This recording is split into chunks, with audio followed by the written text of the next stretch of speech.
when I say I hitchhiked,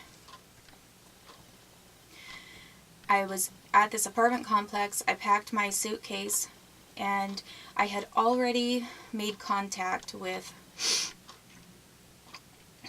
the, I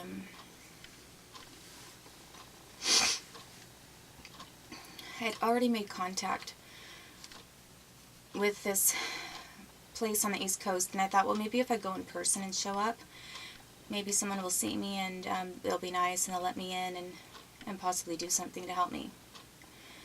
I thought maybe if I just go in person, or maybe and then I had also looked at, I looked at Georgia, the state of Georgia, because they had an extensive healthcare system and a little more Protestant, and I thought, well, maybe someone there could do some kind of analyzing of, things that have happened to me, or even at least I could get further records that proved I was damaged in childbirth, and that was a lie, and that was a lie they were using to make me sound like a hypochondriac and therefore mentally ill in public documents for CPS.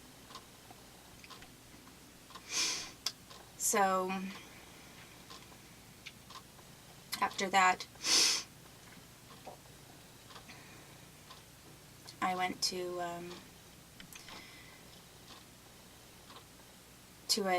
a neighbor in the apartment complex who was leaving, and I said, are you going towards this one freeway to a busier area in Washington?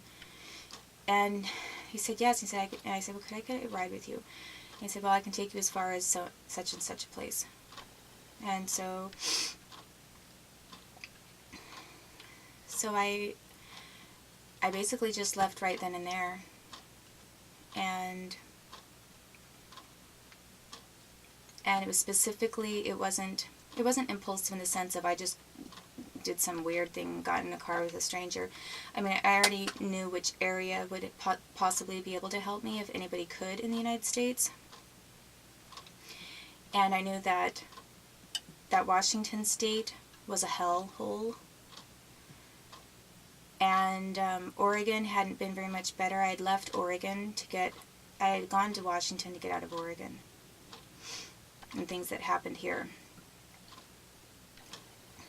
So then this guy took me to a rest stop where I saw a truck driver, and mainly tried to find conservative looking kinds of truck drivers, because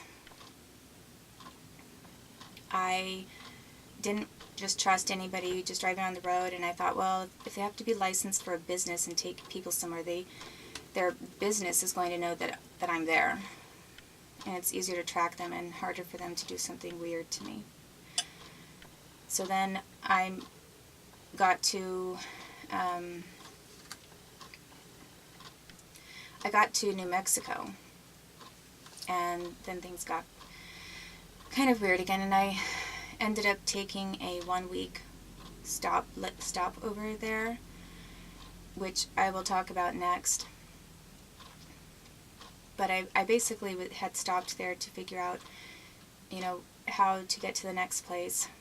And I kind of wondered, because I didn't have a ton of money, if possibly I might find a job just for a day or two and then have a little bit more and go further.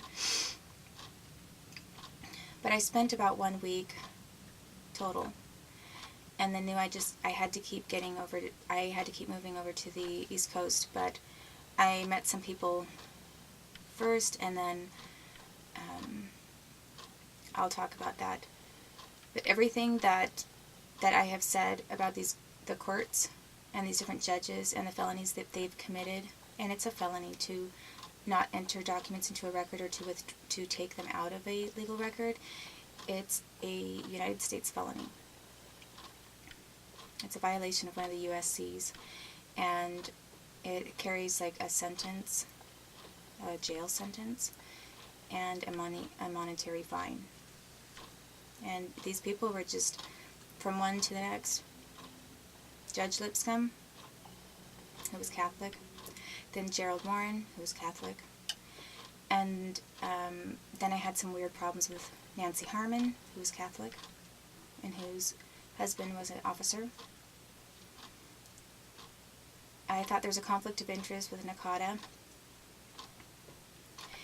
And then Judge Bridges, who is Catholic, his wife comes out to tell me to leave the town after a Wenatchee police officer told me, if you don't like being harassed, move. I mean, they're trying to force me out of a state. And then Dennis, who's Catholic. It's like one after the other committing crimes. Oh, and Paul Castle, my lawyer, who's Catholic.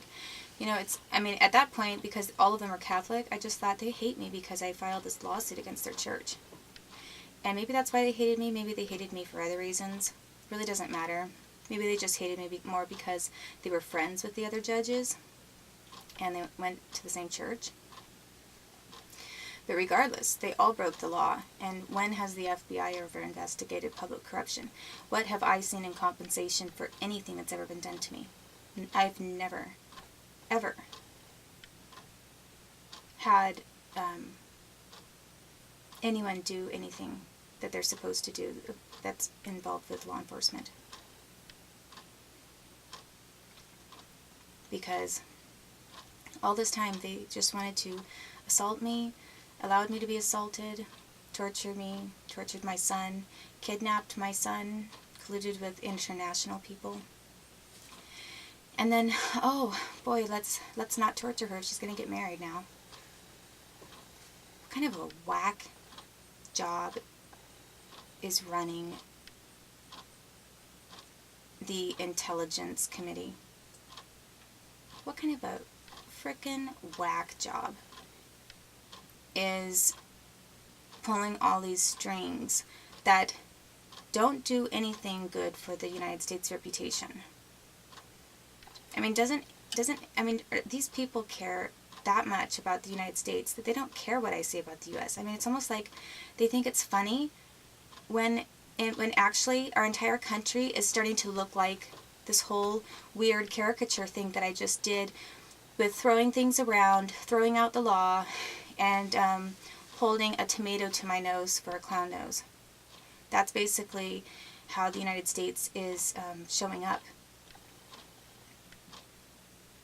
So I would think that instead of continuing to torture me, that people who are running this country would be doing everything that they can to correct serious crimes that have been made against me and against my son, and they'd be returning my son. I expect my son to be returned. I want my son returned now. I mean, how many reputations have to be ruined first before my son's returned to me?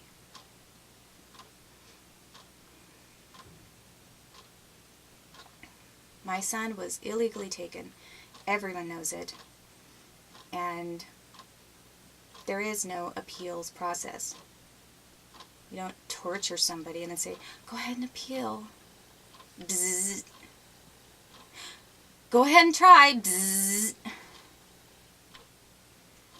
Look at her, look at her. Look at, did you see how she twitched right there?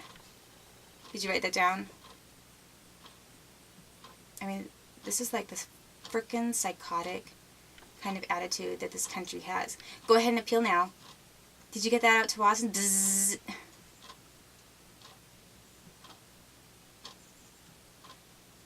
Every single day, I am tortured, and not with something like, a taser. But it's something just as bad or worse.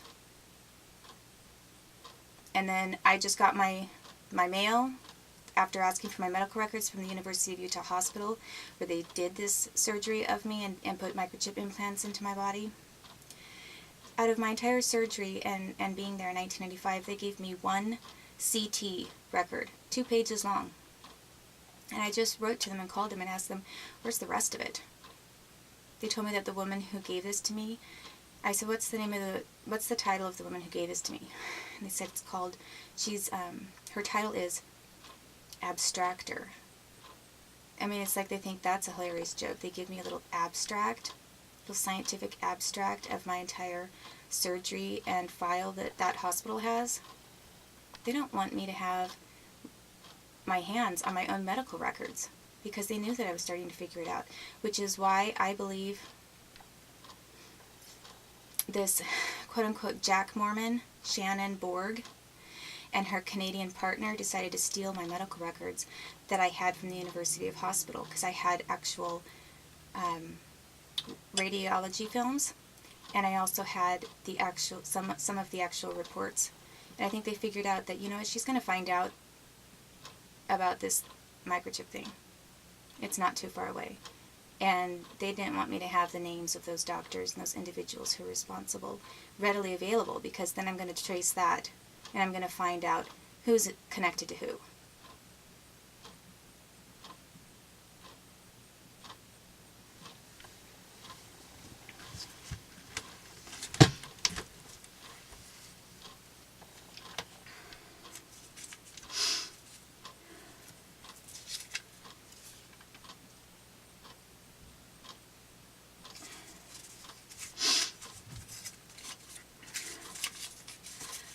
And if anybody wants to know what section I just tore out of the Let's Get Well book, which I'll have to, I guess, piece together again and put back into the book. But that was for a very realistic demonstration visual of how this country has behaved like children and like crack heads. I tore it out from the kidneys section. That's the section I open up to. And thanks, too, for what you did to my Uncle Howard and his whole kidney failure and death. That never had to happen, because I believe that he was assaulted with military technology in the same way that I was. I don't believe he died because of his failing kidneys.